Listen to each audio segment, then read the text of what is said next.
اعوذ باللہ من الشیطان الرجیم بسم اللہ الرحمن الرحیم السلام علیکم ورحمۃ اللہ وبرکاتہ۔ میں ہوں فیصل محمود اور آپ دیکھ رہے ہیں بابو ریالٹی ٹی وی۔ حسب روایت آج پھر میں مشکات-ال-مسابeh سے آپ لوگوں کے لیے احادیث لے کر آیا ہوں۔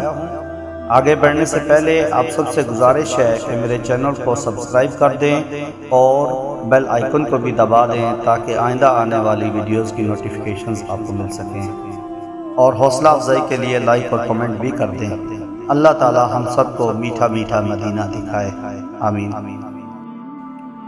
بسم اللہ الرحمن الرحیم۔ مشکات-ال-مسابeh جلد اول، حدیث نمبر 2115، باب فضائل-e-قرآن کا بیان۔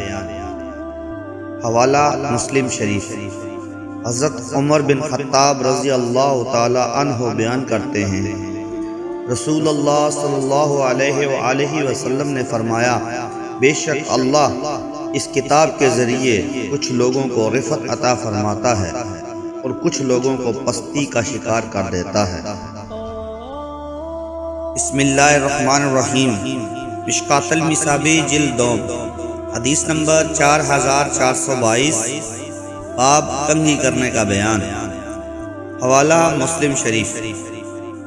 حضرت انس رضی اللہ تعالی عنہ بیان کرتے ہیں، مونچھیں کترانے، ناخن تراشنے، بغلوں کے بال اکھاڑنے اور زیر ناف بال موڑنے کے متعلق ہمارے لیے وقت مقرر کیا گیا کہ ہم انہیں 40 روز سے زیادہ نہ چھوڑیں۔